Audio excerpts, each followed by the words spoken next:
that we created. It's something that was given to us and something entrusted to us.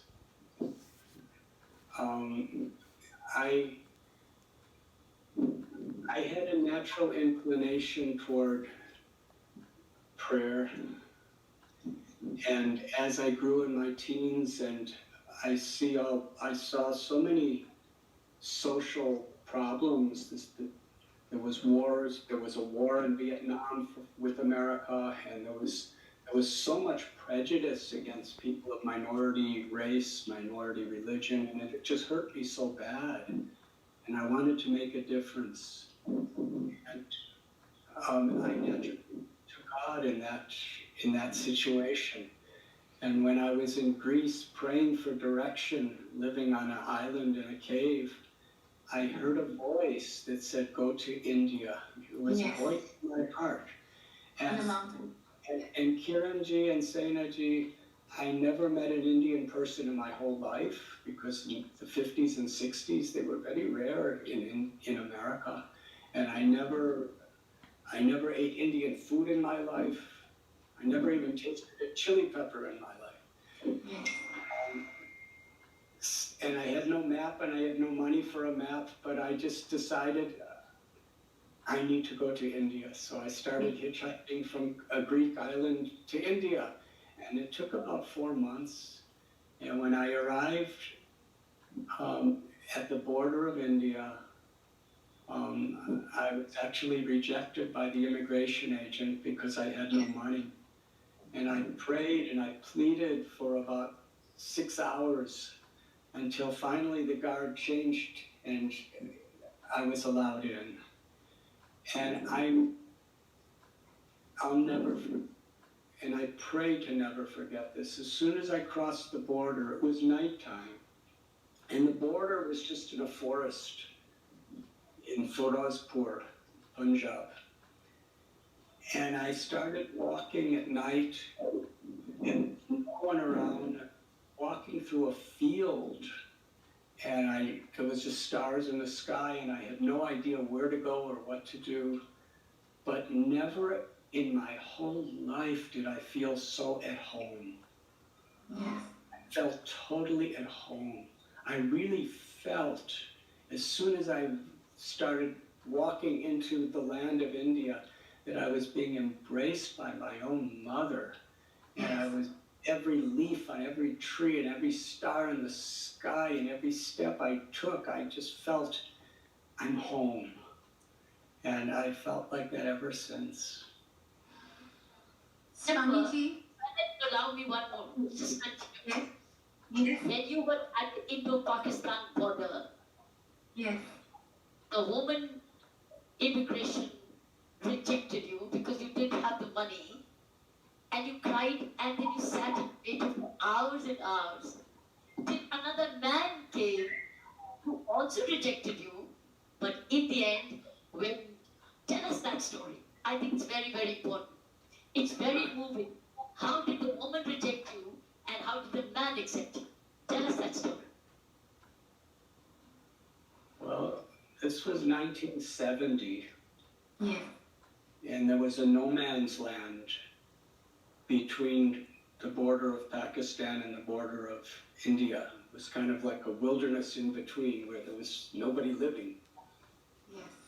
And I walked across it from Pakistan, and I only had a one entry visa to Pakistan that I got in Afghanistan, so I could go back to Pakistan once I crossed the border. And I walked across that no man's land, and when I came to the Indian border, it was just like in a forest, in a field. There was just a fence and a table, and there was military guards with rifles, and there was the immigration agent. And she asked how much money I had. And if I remember, I had 26 cents in about 4 or 5 different currencies.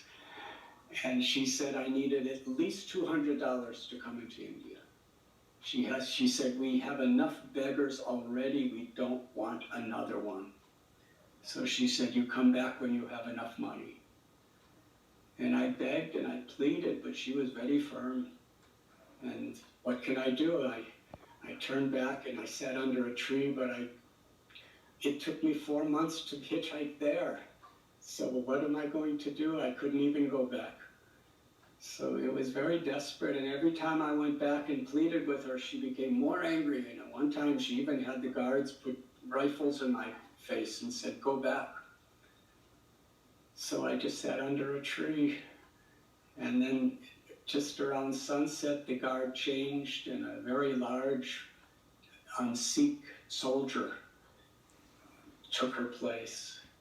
And after she drove off in a Jeep, I went to him, and he told me that unless you can show me enough money, I've been ordered to reject you by my commanding officer. And I started to cry. It wasn't artificial, it was for real. Please, I've risked my life. People have tried to kill me on the way. I got horrible diseases on the way, all because I want to meet your people. I want to learn your culture. I want to learn your religion. Please give me a chance. Let me in. And he said no. And then I pleaded once more. I said, I promise you, if you just give me a chance, someday I'll do something good for the people of India. And he looked into my eyes because he was immigration agent. He was accustomed to really scrutinizing people. He looked into my eyes and I felt he was searching my heart. And after staring in me and through me for some time, he took my passport. And then he said, with very great sincerity, he said, sometimes a man must follow his heart. And even though my commanding officer has ordered me not to allow you to come in, I'm going to give you a chance to achieve what you're crying for. And he stamped my passport. And he put his hand on my head. He was in his 50s. I was 19 years old. He put his hand on my head and he said, may you find what you are crying for. And then he said, welcome to India. And sometimes when there's a challenge in receiving something, it helps us to really appreciate its value.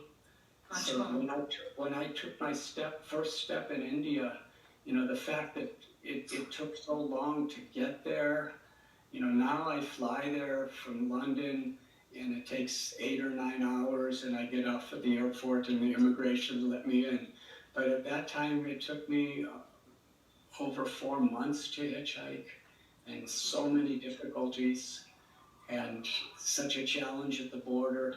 When I entered India, I could really appreciate that something very, very special is being given to me. And I went to the Himalayas. Yes. And then it was there that one sadhu introduced me to Mother Ganges. Yes. The first day I was there, sitting alone on the bank of the Ganga,